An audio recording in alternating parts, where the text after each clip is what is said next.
کریم. بھائی صاحب کیا فرمائیں گے؟ بڑا پیارا موضوع ہے, رحمت الہی کے کچھ واقعات ہمیں آپ بتائیں. ماشاءاللہ, بسم اللہ الرحمن الرحیم. یقیناً یہ ٹاپک ایسا ہے جو انرجی دے دیتا ہے. مفتی صاحب نے جو واقعات بیان کیے, یقیناً یہ حضرت وحشی کا جو واقعہ ہے یہ تو ایسی امید بندھاتا ہے اور ایسی سبحان اللہ ہمیں اللہ کی رحمت کی طرف مزید لو لگانے کو جی چاہتا ہے. واقعات تو اتنے ہیں کہ میرا خیال ہے ہم کئی پروگرام کر سکتے ہیں. ایک دو واقعات ہمارے ذوق میں مزید اضافہ ہو. تو معاملہ یہ تھا کہ حضرت سیدنا ابو غالب رحمۃ اللہ تعالی فرماتے ہیں کہ میں ابو امامہ کے پاس شام کے وقت جایا کرتا تھا. ایک دن گیا تو وہ ایک مریض کو ڈانٹ رہے تھے, اس کا آخری وقت تھا, وہ جھڑک رہے تھے کہ افسوس ہے تجھ پر اے اپنی جان پر ظلم کرنے والے, میں نے تجھے بھلائی کا حکم نہیں دیا تھا, برائی سے روکا نہیں تھا. اب اس شخص کا آخری وقت تھا اور انہیں وہ اس کے گناہوں کی وجہ سے اس کو یوں سمجھے جھڑک رہے تھے. تو وہ کہتے ہیں کہ یہ بتائیے کہ اگر اللہ کریم میرا معاملہ میری ماں کے سپرد کر دے تو میرے ساتھ کیا فرمائے گی؟ مجھے عذاب میں گرفتار کرے گی یا جنت میں داخل کر دے گی؟ تو بزرگ فرماتے ہیں آپ کی والدہ تو پھر آپ کو جنت میں داخل فرمائے گی. تو وہ کہتا ہے کہ پھر اللہ تو مجھ پر میری والدہ سے زیادہ مہربان ہے. یہ کہا اور اس کا انتقال ہو گیا.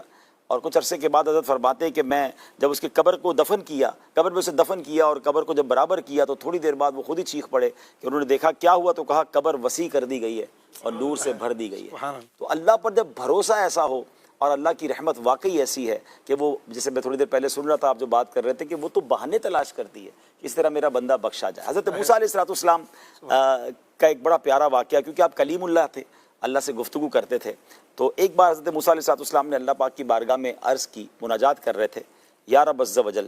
تو ارشاد ہوا لبیک یا موسیٰ, عرض کرتے یا اللہ تو میرا مالک ہے اور تو مجھے لبیک فرما رہا ہے. تو اللہ نے فرمایا مجھے یہ پسند ہے کہ کوئی میرا بندہ مجھے یا رب پکارے تو میں اسے لبیک کہہ کر جواب دوں. حضرت موسیٰ نے عرض کی یا رب کیا یہ ہر مطیع یعنی ہر فرما بردار بندے کے لیے؟ ارشاد ہوا بلکہ ہاں ہر گناہ گار بندے کے لیے بھی ہے. اب ذرا اگلے ورڈ سنیے گا ناظرین. تو حضرت موسیٰ نے عرض کی یا اللہ فرما بردار تو تیری اطاعت کرتا ہے, اس سبب یہ کرم ہو رہا ہے, گناہ گار پر یہ کرم کیسا؟ تو ارشاد ہوتا ہے اے موسیٰ اگر میں بھلائی کرنے والے کو اس کی بھلائی کا بدلہ دوں اور برائی کرنے والے پر اس کی برائی کی وجہ سے احسان نہ کروں تو میرا جود و کرم کہاں جائے گا؟ سبحان اللہ. یعنی وہ گناہ گاروں کا بھی رب ہے, وہ گناہ گاروں کی پکار کو بھی پسند فرماتا ہے. وہ ایسا رحیم ہے کہ ہماری ماں کے دل میں ممتا ڈالنے والا وہی, والد کے دل میں جو ہمارے لیے شفقت ہے وہ ڈالنے والا وہی ہے. تو پھر اس رب سے دوستی کرنی چاہیے, اس رب کو ناراض نہیں کرنا چاہیے جو ایسا رحیم ہو. پھر اسے کیوں ہم ناراض کرتے ہیں؟ اللہ کرے کہ رحمت الہی کے اس ٹاپک کو سننے کے بعد ہم سب یہ ذہن بنا لیں کہ ایسے رحیم مولا کو ناراض نہیں کرنا بلکہ زندگی جو ہے اس کی رضا کے مطابق گزارنی ہے. ایک بات جو آپ فرما رہے تھے, جب میں آیا تو میں نے دیکھا کہ رحمت کے آسرے پر یا رحمت کے ذکر پھر لوگ بعضوں کا جری ہو جاتے ہیں. تو یہ یاد رکھنا چاہیے کہ وہ رحیم و کریم بھی ہے تو وہ قہار و جبار بھی ہے. اور بڑی پیاری ڈیفینیشن علماء کرام سے میں سیکھنے کو ملتی ہے, الایمان بین الخوف والرجاء. ایمان ایکچول کیا ہے؟ ایمان امید اور خوف کے درمیان کی شے کا نام ہے. یہ دونوں ایکسٹریم پر نہیں جانا ہے. کچھ لوگ کہتے ہیں اللہ معاف کرنے والا ہے, وہ سارے گناہ کر رہے ہوتے ہیں, یہ بھی غلط ہے.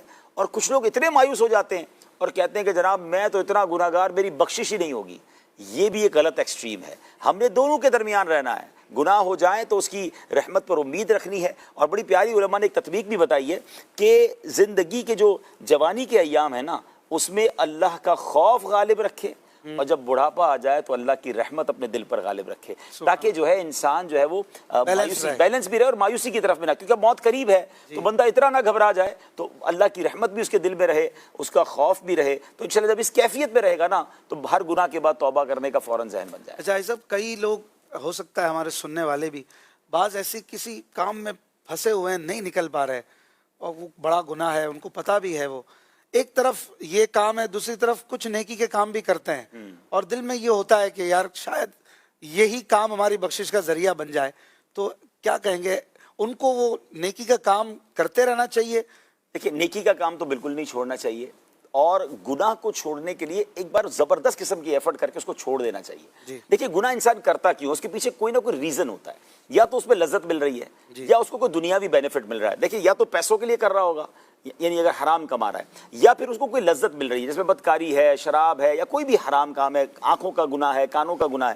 تو دیکھیے جو لذت کے لیے گناہ ہے نا, اس کا تو سمپل فارمولہ یہ کہ ایکچوئل لذت نہیں ہے اس میں, آپ کو لذت محسوس ہو رہی ہے کیونکہ آپ نے عبادت کی لذت نہیں دیکھی, آپ نے تہجد کی لذت نہیں دیکھی, آپ نے سجدوں کی لذت نہیں دیکھی. اس کو اس طرح سمجھے کہ کوئی بندہ ہے ویجیٹیرین ہے, اس نے زندگی بھر سبزی کھائی ہے, کبھی گوشت کھایا نہیں, کہتا سب سے اچھی چیز ہی سبزی ہے, اور کوئی پکڑ کے دوست کو چکن کھلا دے, بیف کھلا دے, مٹن کھلا دے, کہ یار اصل کھانا تو یہ تھا, میں نے تو کھایا ہی نہیں تھا. تو مسئلہ یہ کہ جس کو فلموں ڈراموں میں ساری رات جاگنے کی لذت پتہ ہے, اس کو رات دانت خوانی میں یا نبی پاک کے ذکر میں رات گزارنے کی لذت نہیں پتہ. جس کو شراب کی محفلوں کی لذت معلوم ہے, اس نے ابھی تک قرآن کی تلاوت اور اللہ کی بارگاہ میں مناجات کی لذت کو دیکھا ہی نہیں ہے. اور یقین مانیے لذت ہے ہی اللہ کے ذکر میں, کیونکہ مجھے اور آپ کو بنایا ہی رب نے, اور اسی نے ارشاد فرما دیا الا بذکر اللہ تطمئن القلوب, اللہ کے ذکر میں ہی دلوں کا چین ہے. اچھا آپ تھوڑے سا سروے کر لیں دنیا کا, جتنے حرام کام کرنے والے ٹاپ لیول کے لوگ ہیں, اگر وہ مسلمان ہوتے ہیں تو آخری عمر میں آ کر انہیں یہ ضرور احساس ہوتا ہے کہ ہم بھاگتے رہے, اور اصل ذکر میں اصل تو توبہ یہی کرنی تھی, آنا یہی تھا. جن کو ہو جاتا ہے یہ احساس, تو یہ بتا رہا ہے کہ وہاں سکون نہیں ہے, ایک میٹرلسٹک لائف ہے. پیسوں میں جو حرام میں پڑے ہوئے ہیں ان کے لیے میرا مشورہ یہ ہے کہ آپ کو یہ لگ رہا ہے کہ میں حرام چھوڑوں گا, کئی لوگ سمجھتے بھی ہیں میں سود کھا رہا ہوں, کئی لوگ سمجھتے ہیں رشوت کے لے رہا ہوں, میں ڈکیتی کر رہا ہوں, میں چوری کر رہا ہوں, میں اغوا برائے تاوان کر رہا ہوں, انہیں یہ پتہ بھی ہوتا ہے کہ میں غلط کر رہا ہوں, لیکن وہ کہتے ہیں یہ بڑا آسان پیسہ, یہ چلا جائے گا تو میری ساری سسٹم آؤٹ ہو جائے گا. دیکھیں ایک بات یاد رکھیں کہ آپ حرام کما رہے ہیں اور آپ کو پیسے مل رہے ہیں, کیا آپ حلال کمائیں گے تو اللہ روزی روک لے گا؟ رزق دینے والا تو رب ہے نا. آپ ایک سٹیپ فارورڈ تو کریں, وہاں سے رحمت کے ایسے دروازے کھلیں گے. دیکھیں کوانٹٹی میں برکت نہیں ہے, ہو سکتا ہے آپ حرام کے کروڑوں کما رہے ہوں, آپ وہ ختم کریں اور وہ کروڑوں لاکھوں یا ہزاروں میں بدل جائیں, لیکن اس کے ساتھ جو سکون ملے گا, جو لائف میں انجوائمنٹ ملے گی, جو قلبی سکون, اور پھر آخرت میں جو نعمتیں ملیں گی, اصل چیز تو آخرت کی نعمتیں ہیں نا. وہ ایک بڑا زبردست, ایک میں نے اخبار میں بھی آرٹیکل پڑھا, ایک بار شاید نگران شورا نے بھی یہ سنایا تھا کہ لوگ ایکچولی پیسے کیوں کماتے ہیں, یعنی دنیا بھر میں مال کمایا کیوں جاتا ہے؟ سکون کے لیے نا. تو ایک بشیرہ تھا, وہ سمندر کے کنارے بیٹھا تھا اور بڑے مزے سے بیٹھا تھا, اور تھوڑی سی مچھلیاں پڑی ہوئی تھی اس کے پاس. کا کیا کیا, بس مچھلیاں پکڑ لی جتنی پکڑنی تھی, تو اتنا سا کام کیا, فارغ بیٹھے ہو. بولے اس کے بعد کیا کرتے ہو؟ کہ میں بچوں کے ساتھ بیٹھتا ہوں, فیملی کے ساتھ بیٹھتا ہوں, ہم دوست مل کے چائے پیتے ہیں, ہم انجوائے کرتے ہیں لائف کو, آرام کرتا ہوں. تو کہا اتنے چھوٹے سے کام کو کیوں کر رہے ہو, تھوڑا بڑا کام کرو, 4 بندے رکھو, زیادہ لمبے بڑے جال بناؤ. اس کے بعد اس پہ بولا اچھا پھر کیا ہوگا؟ بولا پھر اپنی کشتی خرید لینا, ایک کشتی سے تمہاری 10 کشتیاں ہو جائیں گی, اور تم جناب پھر ایکسپورٹ کا کام بھی شروع کر دینا. کرتے کرتے اس نے کہا پھر آخر میں کیا ہوگا؟ بولے جب بہت سارے پیسے کما لو گے تو پھر لائف انجوائے کرنا. تو پھر ابھی کیا کر رہا ہوں؟ ابھی بھی تو لائف انجوائے کر رہا ہوں. اتنی بھاگ دوڑ کرنے کے بعد بھی اگر آخر میں لائف ہی انجوائے کرنی تو میں تھوڑے میں بھی انجوائے کر رہا ہوں. تو ہمیں یہ لگ رہا ہوتا ہے کہ جب تک اربوں روپے نہیں کمائیں گے لائف انجوائے نہیں ہوگی. کچھ لوگ تھوڑے پیسے کما کر بہت انجوائے کر رہے ہیں لائف کو, مزے میں ہیں, لیکن وہ حلال کے ہیں. تو اگر جس دن ہمارا یہ ذہن بن جائے, اگر آج واقعی کوئی یہ سن رہا ہے کہ میں حرام کمانا چھوڑ دوں تو کیا ہوگا, کچھ نہیں ہوگا. مثالیں ہیں ہمارے پاس, اربوں کروڑوں روپے کے کاروبار لوگوں نے چھوڑے, اللہ نے پہلے سے زیادہ اچھا دے دیا, پرسکون لائف ہو گئی اور حلال ہو گئی. تو دونوں صورتوں میں جواب آپ کو مل گیا کہ گناہ چھوڑ کر اللہ کی عبادت کی طرف آئیں, آپ حقیقی زندگی کا لطف اٹھائیں گے, اور حرام چھوڑ کر حلال کی طرف آئیں, اللہ آپ کو برکتوں کے در آپ کے لیے واہ کر دے گا انشاءاللہ. اور اگر حرام نہیں چھوٹ رہا تو جو نیکی کا کام ہے وہ نہ چھوڑیں. بالکل ایسے کئی لوگ ٹونٹ کرتے ہیں طنز کر کے, ابے تو مسجد میں بیٹھا ہے تو یہ بھی کرتا ہے, کوئی اچھا کام دیکھا ہے تو برے کام کی وجہ سے آر دلاتے ہیں. بعض لوگ خود اپنے آپ سے کرتے ہیں, یار میں تراویح تو پڑھتا نہیں ہوں, میں روزہ جو ہے وہ کیسے رکھوں, یا روزہ نہیں رکھتا تو تراویح کیسے, نماز کیوں پڑھوں, نماز, اور اس طرح سے کرتے ہیں. تو نیکی تو چھوڑنی نہیں چاہیے. کوئی نیکی انشاءاللہ کبھی نہ کبھی توبہ کی طرف لے آئے گی. لیکن یہ بات بھی دیکھ رہی ہوگی کہ کچھ لوگ مذہبی حلیے والے ہیں. اگر مذہبی حلیہ اپنا کر بھی آپ کی گناہوں کی عادت ہے تو اینڈ آف دا ڈے آپ اپنے اس مذہبی تشخص کو بھی ڈیمیج کر رہے ہوتے ہیں نا. اگر آپ مذہبی حلیہ والے اور جھوٹ بول رہے ہیں, دھوکہ دے رہے ہیں, حرام کما رہے ہیں, تو لوگ اینڈ آف دا ڈے پھر دین سے بھی بدزن ہوں گے. وہاں آپ کو اس بات کو 100% آپ کو ذمہ داری نبھانی ہوگی. یعنی اگر کسی نے مذہبی حلیہ اپنایا نا اشفاق میں, اس کی ذمہ داری زیادہ بڑھ جاتی ہے. عام لوگوں سے اس کو زیادہ اس کا کریکٹر اچھا ہونا چاہیے. اپیرنس اچھا ہے, اس سے زیادہ ضروری ہے ہمارا کریکٹر اچھا ہو. لوگ اچھا پیرنٹس بنا کر ایسے ایسے کام کر رہے ہوتے کہ لوگ پھر داڑھی والے کو, مذہبی لوگوں کو برا بھلا کہہ رہے ہوتے. اپنی ذمہ داری کو بھی سمجھا جائے. سب یہ جو عوام میں مشہور ہے کہ مایوسی کفر ہے, اس کی کیا حقیقت ہے؟ یہ بات صحیح ہے؟ عوام میں یہ جملہ کافی مشہور ہے, مایوسی کو مطلقاً ہی وہ کہتے ہیں کہ کفر ہے. اور کہیں بھی بات چیت ہو, کوئی تھوڑی کسی نے آگے کوئی بات کی کاروبار کے حوالے سے یا دیگر کوئی پرابلم شیئر کی, تو لوگ آگے سے یہ جملہ بول دیتے ہیں. ایسا نہیں ہے. دیکھیں مایوسی ایک تو یہ ہے کہ اللہ کی رحمت سے مایوس ہونا, یہ نا امید مایوس, یہ بالکل نہیں ہونا چاہیے. مایوسی کو, اللہ کی رحمت سے مایوس ہونے کو, یہ گناہ کبیرہ میں جو لسٹ ہے گناہ کبیرہ کی, اس میں ایک یہ بھی ہے. اللہ کی رحمت سے نا امید ہو جانا, مایوس ہو جانا, یہ ان گناہ کبیرہ میں سے ہیں۔ کفر، بعض صورتیں اس کی کفر ہیں جو ہمارے علماء کرام نے لکھی کہ مایوسی اس صورت میں، جبکہ کوئی آدمی یہ ہے کہ اللہ کے بارے میں یہ کہتا ہے کہ اللہ تعالیٰ میرے حالات بدلنے پر قادر ہی نہیں ہے، معاذ اللہ، استغفر کہ اللہ میرے حالات سے بے خبر ہے، ٹھیک ہے، اور اس طرح کی جو وہ یہ والی صورتیں ہیں تو یہ تو کفر والی ہیں کہ جو اتنا اللہ کی رحمت سے یا رب تبارک و تعالیٰ سے نا امید ہو گیا اور یہ مایوسی اس کے اندر اگر آ جاتی ہے تو یہ کفر والی صورتیں ہیں کہ یہ جس میں کہ اللہ پاک میرے حالات دیکھتا نہیں ہے، قادر نہیں ہے، یا میرے حالات کو بدلنے میں معاذ اللہ بخل کرتا ہے، بخیل ہے، یہ جو اس طرح کے اگر ہے عقیدہ کسی کا تو یہ کفر ہے، ورنہ عام جو ہے تو وہ اس کو ناجائز یعنی حرام والی کیٹیگری میں ہے اور گناہ کبیرہ میں ہے۔ نا امیدی تو مطلقاً کسی طرح ہونی ہی نہیں چاہیے، اور اللہ پاک کی رحمت سے ہر وقت ہمیں امید ہی رکھنی چاہیے۔ بات آپ نے جو کی عبدالربیع بھائی سے جو سوال کیا، مجھے ایک حکایت، ایک واقعہ یاد ہے۔ حضرت عمر رضی اللہ تعالیٰ عنہ نے کس سے پوچھا کہ وہ فلاں نوجوان کدھر گیا، بڑا ایک توانا طاقتور آدمی تھا، تو انہوں نے کہا آپ کو نہیں پتہ وہ شراب پینے لگ گیا، اب تو وہ پتہ نہیں کس لت میں پڑ گیا، وہ چلا گیا اور یوں ہے وہ ہے۔ تو حضرت عمر رضی اللہ تعالیٰ نے کاتب کو بلایا اور فرمایا کہ خط لکھو میری طرف سے، عمر کی طرف سے فلاں کو خط۔ تو آپ نے سورہ مومن 24ویں پارے کی جو ابتدائی آیت ہے نا، غافر الذنب قابل التوب شدید العقاب ذی الطول، یہ والی آیت لکھی اس کے اوپر کہ وہ گناہوں کو بخشنے والا، انعام بھی فرمانے والا، گرفت بھی فرمانے والا، پکڑ بھی فرمانے والا۔ تو چند باتیں ابتدائی لکھ کے یہ آیت لکھ کر اس کو بھیج دی۔ اب وہ تھا واقعی وہ شراب میں چلا گیا، یہ سب کچھ ہو گیا۔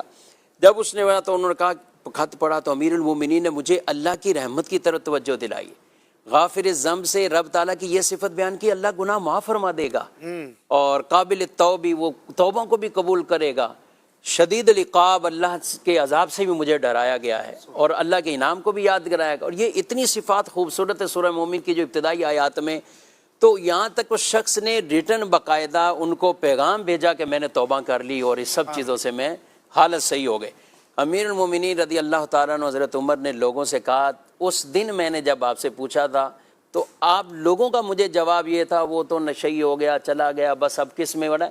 فرمایا کہ جب کوئی یہ ہو جائے تو اس وقت اس کے بارے میں شیطان کے مددگار نہ بن جایا کرو کہ مزید اسے دھکا مارو وہاں۔ بڑی پیاری بات، اسے اور نیکی کی طرف لاؤ، اسے لاؤ، اس کے لیے دعا کرو، اور اس کے شیطان کے مددگار نہ بنو اس صورت میں۔ تو یہ جو آپ یعنی اس حوالے سے جو کہتے ہیں کہ تو مسجد میں آیا ہوا ہے، تیری بار حالت یہ ہے، تو اس کا مطلب آپ اس کو ابھی مسجد سے بھی آپ مسجد سے ہی نکالنا چاہ رہے ہیں۔ اچھا اس کو یوں کریں، کئی ایسے ہوتے ہیں رمضان میں نماز پڑھتے ہیں، رمضان کے بعد نہیں پڑھتے، اچھا اس کو لانے کا کوئی مثبت انداز بھی ہو سکتا ہے نا، کہ یہ کہ اس کو رمضانی کیا مطلب اگر رمضان میں ملو گے کیا ہوگا، اب یہ کیا ہوگا، اس کو کوئی اچھی طرح موسمی اس کو کوئی نیکی کی دعوت دیں، اس کو لانے کی طرف۔ ڈاکو والا واقعہ ہے نا، ایک ڈاکو تھا، ڈاکوؤں کا سردار تھا غالباً، اس نے روزہ رکھا، اللہ سے سلوک کی راہ رکھنی چاہیے۔ پوچھ لیا کسی نے کہ ڈاکو ہو کے روزہ کا کوئی صلح کی راہ تو ہونی اور پھر وہ نیک بن بھی گیا نا، پھر ولایت کے درخشندہ ستارے بنے۔ اور اشفاق بھائی یہاں پہ ایک بات یہ ہے کہ اگر کوئی اچھی چیز، کوئی بھلائی کی چیز، کوئی نیکی کی چیز یا نیکی کا راستہ مکمل طور پر اختیار نہیں کر پا رہے جی تو اسے مکمل طور پر چھوڑنا بھی نہیں چاہیے۔ جی تو ہونا تو یہی چاہیے کہ اللہ کرے کہ 100% عمل ہو، لیکن چلے 100% نہیں ہو رہا تو کچھ تو عمل ہو جائے، کچھ نام تو ہو جائے، کیونکہ ہم نے تو یہی پڑھا ہے، علماء سے یہی سنا ہے، اسلامی تعلیمات ہمیں یہی بتاتی ہیں کہ اگر اچھے نہ بن سکو تو کم از کم اچھوں کی نقل ہی کر لو، تو کیا پتا جو ہے نا اسی کی برکت سے تم اچھائی کی طرف آ جائے۔ ایسا بھی ہے نا کہ گناہ ہو جانے کے بعد اگر کوئی نیکی کر لی جائے تو وہ گناہ کو بھی مٹا دیتی ہے۔ تو نیکیاں تو چھوڑنی ہی نہیں ہیں، اور جو لوگ یہ دیکھ رہے ہوتے ہیں تو وہ یہ بھی دیکھیں نا کہ اگر ایک بندے میں 100 برائیاں تھیں، اگر وہ 90 ہو گئی ہیں تو it means is going good, اچھی طرف جا رہا ہے، تو اس کو ٹونٹ کرنے کی بجائے دعا کریں کہ اس کی 90 سے 80 رہ جائیں، 70 رہ جائیں، ایک وقت آئے گا وہ ٹھیک ہو جائے گا۔ اب وہ اپنے آپ کو پیوریفائی بھی کر رہا ہے، بہتر کرنے کی کوشش کر رہا ہے، تو آپ نے تو اس کو ساتھ دینا چاہیے۔ اور مبلغین کا اور دین کی طرف بلانے والوں کو تو انداز ہی یہ ہوتا ہے کہ وہ حوصلہ افزائی کر رہے ہوتے، چلو ماشاءاللہ بہتر ہوا، ایک چیز بہتر ہوئی، اب دوسری چیز بہتر ہوئی۔ بچوں کو بھی اسی طرح لایا جا سکتا ہے، ایک ساتھ بہت ساری چیزیں اگر بچہ نہیں مان رہا اور آپ کو لگ رہا ہے کہ ابھی اس کی وہ بلوغت والی عمر نہیں ہوئی، تو اگر وہ ایک بھی نماز نہیں پڑھ رہا، اس نے 2-3 شروع کر دی، تو اس کی حوصلہ افزائی کریں تاکہ پھر وہ 4تھی پڑھے، 5ویں پڑھے، بالغ ہونے سے پہلے وہ نماز کا پابند ہو جائے، عادی ہو جائے۔ روزوں میں بھی یہی معاملہ ہے، تو کوئی ایک بندے کے اندر 100 برائیاں ہیں، تو کوشش کریں دو تو ختم ہو جائے نا. نبی پاک علیہ الصلوۃ والسلام کی بارگاہ میں بھی ایک شخص آیا نا, اس نے آ کر کہا حضور بہت سارے میرے ساتھ پرابلمز ہیں کہ ایک چیز بتائیں میں وہ چھوڑ دوں گا. تو نبی پاک نے بہت لمبی لسٹ نہیں دی, فرمایا جھوٹ چھوڑ دو. اچھا وہ تو نبی پاک کی ایک فراست تھی, پیارے آقا کی ایک نظر مبارک تھی, ان کا اختیار بھی تھا کہ وہ ایک جھوٹ کی برکت سے کیا کیا ہونا انہیں نظر آ رہا تھا. اور ایسا ہی ہوا کہ وہ ہر گناہ کرنے جاتا, بعد میں سوچتا پیارے آقا کی بارگاہ میں جا کر کیا جواب دوں گا کہ میں نے اگر بدکاری کر لی, چوری کر لی, شراب پی لی, اور دوسرے دن آ کے خود عرض کرتا ہے حضور آپ نے ایک چیز سے روکا تھا, میں ساری چیزوں سے رک گیا. سبحان اللہ. اچھا آئی صاحب, یہاں پر بعض لوگ مایوس ہو جاتے ہیں بیماریوں کی وجہ سے بھی, یعنی اتنے بیمار ہو گئے ہیں کہ ان کو ہوتا ہے اب تو میں صحیح ہو ہی نہیں سکتا, اور ڈاکٹر کبھی کبھی لا علاج کہہ دیتے ہیں. تو اس طرح کے جو لوگ ہوتے ہیں وہ اللہ پاک کی رحمت سے کیسے کنیکٹ رہیں اور کبھی بھی مایوس نہ ہوں؟ ایسا ہو سکتا ہے کئی لوگ سن بھی رہے ہوں بیچارے, بیماری کی وجہ سے روزے نہیں رکھ پا رہے, کسی کا کوئی آپریشن ہے, کسی کی کوئی پریشانی ہے, تو بیماری بعض اوقات بندے کا دل جو ہے نا بڑا وہ بجھا سا دیتی ہے. ہمارے ایک دوست ہیں سہیل بھائی, ان کا آپریشن بھی آج, ان کے لیے دعا بھی دے دیں, اور بھی مریضوں کے لیے آپ دعا بھی دے دیں, اور ان کو کس طرح رحمت الہی سے کنیکٹڈ رہنا چاہیے. اللہ پاک سارے مریضوں کو شفا عطا فرمائے. آج ہی اتفاقاً آج تھوڑی دیر پہلے میں ایک مسجد میں تھا, ہمارے ایک بہت بڑے مفتی صاحب ہیں, استاد صاحب ہیں, اللہ ان کو جزائے شفا کاملہ عطا فرمائے. میں نے سنا کہ انہوں نے تدریس دوبارہ شروع کر دی, حالانکہ کچھ عرصہ پہلے ان کے بارے میں اتنی تشویشناک خبریں تھیں اور اتنی طبیعت ان کی خراب تھی, تو مطلب ایسا لگ رہا تھا کہ مطلب بہت بڑی عمر بھی ہے ماشاءاللہ ان کی, لیکن بتائیں پھر اللہ پاک نے ان کو صحت دی اور باقاعدہ تدریس شروع کر دی. تو کون کب واپس آ جاتا ہے, اور ایسے لوگ واپس آئیں کہ ڈاکٹر کہتے ہیں 3 دن کا مہمان ہے, 1 ہفتے کا مہمان ہے, دعائیں کر لیں, وہ سالوں جی جاتا ہے. اور جس کو کہتے ہیں سارے ٹیسٹ کلیئر ہیں, بالکل فٹ ہے, وہ اگلے دن اٹھتا ہی نہیں ہے. تو یہ پتہ ہی نہیں ہوتا کس کی زندگی کتنی باقی ہے. تو مایوس ہونا کیسا. اور اس کے علاوہ اشفاق میں ایک اور بات بھی ہے, اتنا خوف کیوں ہے موت سے؟ اگر میری وقت پورا ہو بھی گیا ہے, یا مجھے اگر مثال کے طور بیماری آئی ہے, تو میں توبہ کروں اور دونوں چیزوں میں راضی, دونوں حالت میں راضی رہنا ہے مجھے. جو صحت مند ہے اس کو بھی مرنے کی تیاری رکھنی چاہیے, اور بیمار کو بھی مینٹلی طور پہ پریپیئرڈ رہنا چاہیے. بھائی آپ کام وہ کر لیں نا. وہ بڑی پیارا ایک جملہ بزرگ سے سنا تھا, وہ فرماتے ڈرے وہ جس کو قبر میں کیڑے پڑنے کا خوف ہو. جس نے زندگی اچھی گزاری, سنت کے مطابق گزاری, تو مومن کے لیے تو موت تحفہ ہے. اب لائف ایسی بنا لو نا کہ ٹھیک ہے, اگر وقت آ گیا تو سبحان اللہ ہم تیار ہیں جانے کے لیے. اللہ سے ملاقات کا شوق ہو, نبی پاک سے دیدار کا شوق ہو, تو گھبراہٹ کیسی. بیماری بھی دیکھیں کبھی نہ کبھی تو جانا ہی ہے نا, اور وقت آئے گا تو جانا ہے. تو زندگی گزارنی ایسی ہے, یوں تو سب نے ہی دنیا سے جانا ہے. تو اللہ کرے کہ ایسی زندگی گزاریں کہ بس موت کی خوف نہیں ہونا چاہیے. وہ حضرت بلال والے ready for every day, every night ready. ٹھیک ہے آج بلاوا تو چلیں, سبحان اللہ. اللہ کرے ایسی زندگی یہاں بھی زندگی اچھی گزرے اور وہاں بھی موج کریں. حضرت یونس علیہ السلام نے, جو حضرت جبریل یا کسی اور فرشتے نے جن سے کہا تھا کہ اس روح زمین پر سب سے بڑا جو عبادت گزار ہے اس کے پاس مجھے لے چلو, تو وہ کہاں لے کر گئے؟ ایک ایسے شخص کے پاس کہ جو اتنا مریض ہے, نہ اس کی آنکھیں ہیں, نہ اس کے ہاتھ ہے, نہ اس کے پاؤں ہیں. کہا میں نے آپ کو کہا تھا کہ سب سے بڑا عبادت گزار اس کے پاس لے کے جانا ہے. تو کہا کہ میں یہ سمجھا کہ تم مجھے کوئی نماز پڑھنے والے یا اس طرح کے نیک کام. کہا اس سے پہلے یہ ویسا ہی تھا, اس سے پہلے یہ بھی ویسا ہی تھا, مگر بیماری کے اندر بھی آیا. تو اس حالت میں بھی یہ شکر والی کیفیت میں, حمد والی کیفیت میں اللہ کی رضا پر راضی ہے اس حوالے میں. تو کہا اس وقت روح زمین میں سب سے بڑا عبادت گزار رہی ہے. سبحان اللہ. تو یہ اس طرح کے آدمی اپنا ذہن بنائے. ایسا شخص اگر بیمار ہو جائے اور عبادت نہ کر سکے, یعنی کئی اس کو نیکیاں نکتی رہتی ہیں نا, نیکیاں بالکل اس پر مسجدوں کی حاضر نہیں ہے, حاضری اس کی نہیں ہے, تو اس کی وہاں بھی نیکیاں لکھی جاتی ہیں. یہاں بھی رحمت دیکھیں کہ اگر وہ گناہوں کا عادی تھا اور بیماری کی وجہ سے وہ گناہ نہیں کر پا رہا, تو گناہ کا گناہ نہیں ملے گا اسے. لیکن جو نیکیوں کا عادی تھا, روزے رکھنے کا, نمازیں پڑھنے کا, کوئی بھی نیکی کے کام کرنے کا, اور بیماری کی وجہ سے نہیں کر پا رہا, تو اللہ کی شان دیکھیں کہ اس کو تمام نیکیوں کا اجر ملتا ہے. کال لیتے ہیں. یہ تھا مفتی صاحب کے بارے میں کہ بھائی اپنی بہن کو فطرہ دے سکتا ہے. جی ہاں, اگر بہن ان کی زکوٰۃ کی حقدار ہے, مستحق زکوٰۃ ہے, تو بھائی اپنا فطرہ, صدقہ فطر اپنی بہن کو بھی دے سکتا ہے. اسی طرح زکوٰۃ بھی بھائی اپنی بہن کو دے سکتے ہیں, بہنیں اپنے بھائی کو دے سکتے ہیں. لیکن یہ چیزیں بالکل ضروری کہ مستحق زکوٰۃ ہو, سادات میں سے نہ ہو, اور جتنی بھی زکوٰۃ دینے کی جو شرائط ہے وہ اس کے اندر پوری ہونی چاہیے. تو یوں بہن بھائی آپس میں اگر کسی کی ہیلپ کے طور پر, بلکہ یہاں ڈبل بھی ثواب ملے گا.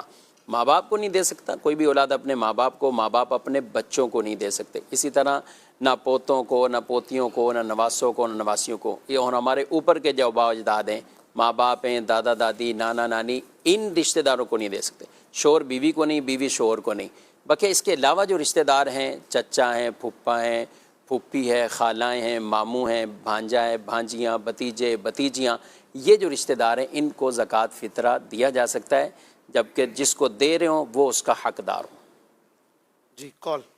میرا نام محمد احمد ہے، میں کراچی سے بات کر رہا ہوں۔ مجھے پروگرام دورے سے بہت اچھا لگتا ہے۔ میرا مفتی صاحب سے یہ سوال ہے کہ صدقہ دینے کا افضل وقت کون سا ہے؟ جواب ارشاد فرما دیجیے۔ آپ مجھے میرے والد دعاؤں سے نواز دیجیے۔ جزاک اللہ خیر۔ صدقہ دینے کا افضل وقت کون سا ہے؟ صدقہ دینے کا افضل وقت کون سا ہے؟